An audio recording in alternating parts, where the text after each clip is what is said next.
Ассалома панозанин, чӣ хел шумо? Ассалом, Нағз. Худат чӣ хел? Ман гурусна. Ана, ин кулчача аст ё ин ки фатирча? Ҳасиб надоред? Ҳасиб монда мехӯрам. Чӣ хел ҳасиб? Охир ман дар хонаамон бо ҳасиб мехӯрам кулчачаро. Чӣ хел? Нахуд одам шириниро бо ҳасиб хӯрад. Ман ширинӣ не, мегӯям ана ҳамин кулчачаҳоро. Бинед чӣ хел бомазза метабон. Не, асал, ин кулчача нест. Ин қабатҳои торти асалии мо мебошад. Торти ман? Кам-камун, лекин номи торт ҳамин хел аст. Шумо торти медовикро мегӯед? Бале, торти медовик. Фаҳмо. Барои чӣ инро торти медови ё ин ки торти асалӣ мегӯянд?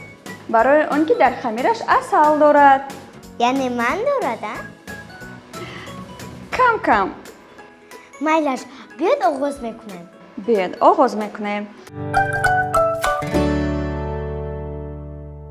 Салом, салом тамошобинони азиз. Ин барномаи Ширинак ҳастам. Ман Асал бо ҳамроҳ Пайнозанин ва шумо пухтани як нави шириниҳоро ёд медиҳем. Салом тамошобинони азиз. Бале, имрӯз бошад мо барои шумо як нави ширинӣ бо номи асалиро тайёр мекунем. Ман бовар дорам ки дӯстдорони ширинии торти асалӣ хеле ҳам зиёд ҳастанд. Бале? Бале. Хуб, мо оғоз мекунем. Шумо бошед бо диққат тамошо кунед. Ба мо қабатҳои торти асалӣ ва қаймоқ лозим аст. Қаймоқи тоза яъне, а? Бале, қаймоқи тоза. Қабати аввалро мегирем. Аз креми омодашудаамон мемолем. Кремаш бисёр нест магар? Не, кремаш нағз аст.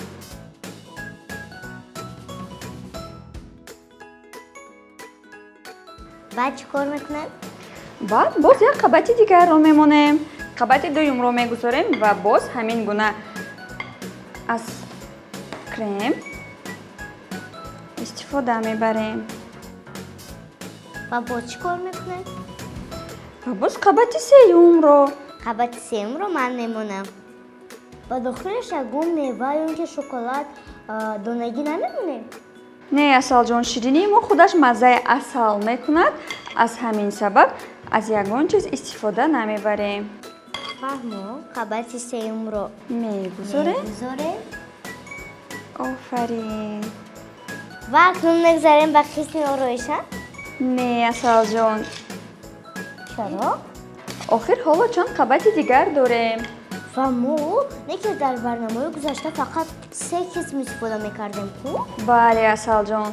Мо аз бисквит 3 қисм истифода мебарем. Ба 3 қисм тақсим мекунем. Ин ширинии асалӣ мебошад.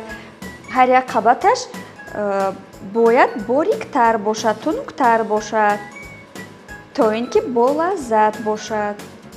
Агар ғафстар бошад, бомазза намешавад?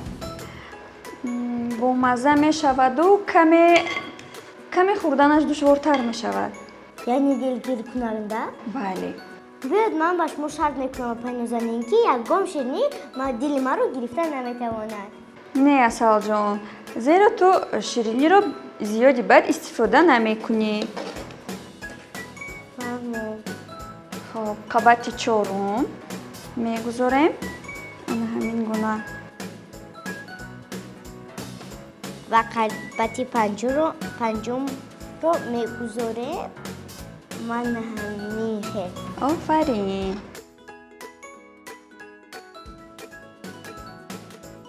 Кифоя аст?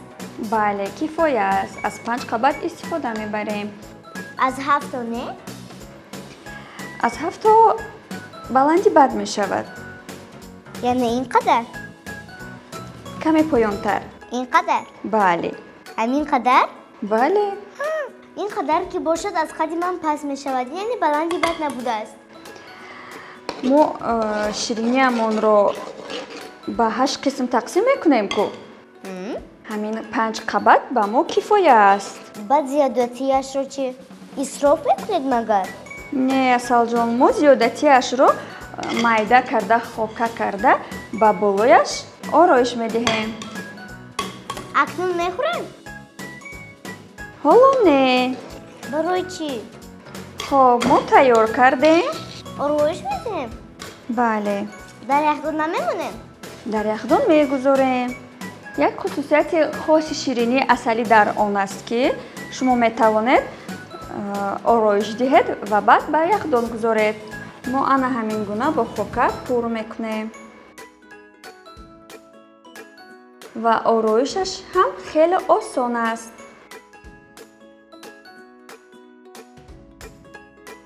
این شکلات است؟ این خوکر از قبط‌های زیادتی است. فهمو. یعنی از بیسکویت عسلی ها؟ نه، عسلی بیسکویت نیست. طرز تیار کردنش دیگر خیلی است. و من یاد میدی؟ بله. با تماشا بینان چی؟ البته در برنامه‌های نوبتی یاد میدهم. اکنون من بر یخدان برم. بله، میتوانی اکنون به یخدان بری. منی بیچاره. من هم همراه هستم. نه، اصلا تو با نزد من آمده باز یکان کار دیگر میکنی. مایلش.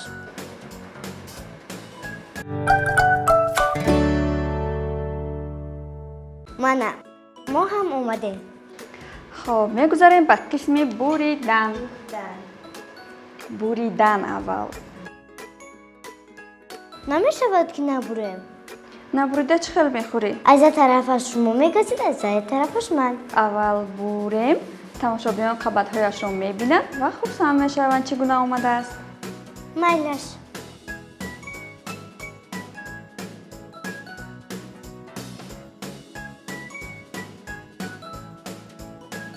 میبره؟ بله، ما میبریم.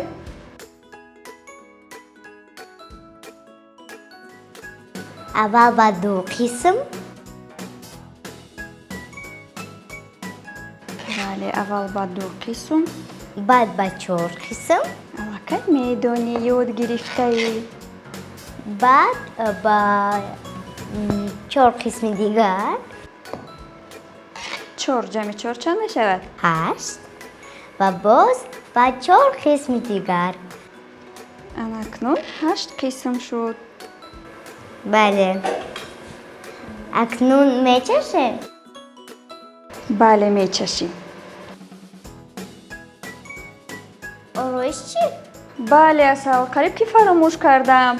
عادتا تارت عسلی رو آرایش نمیدهند چون که خودش همین گونه زیبا است. ولی با من مادرم گفته بودند که میتونیم از شکلات یا اینکه از کرامل استفاده بریم. بله میتونیم از کرامل ما امروز استفاده بریم. بیاد یک دونهش رو من آرایش دهم. مایلش. من در رویش میتونم نام خودم رو نویسم. میتوانی؟ اگر غنجت نه.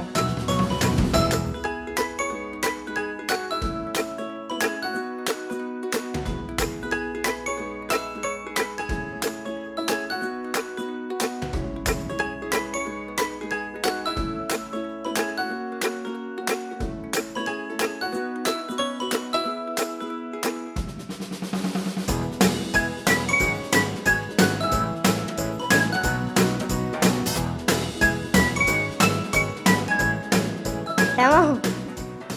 بسیار هم زیبا کردی و نامد. بله. عسل.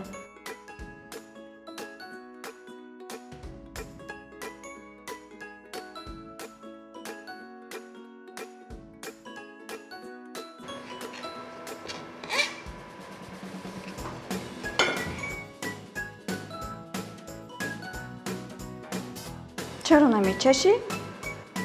ممکن؟ بله ممکن. من خیال کردم که برای تماشا کردن.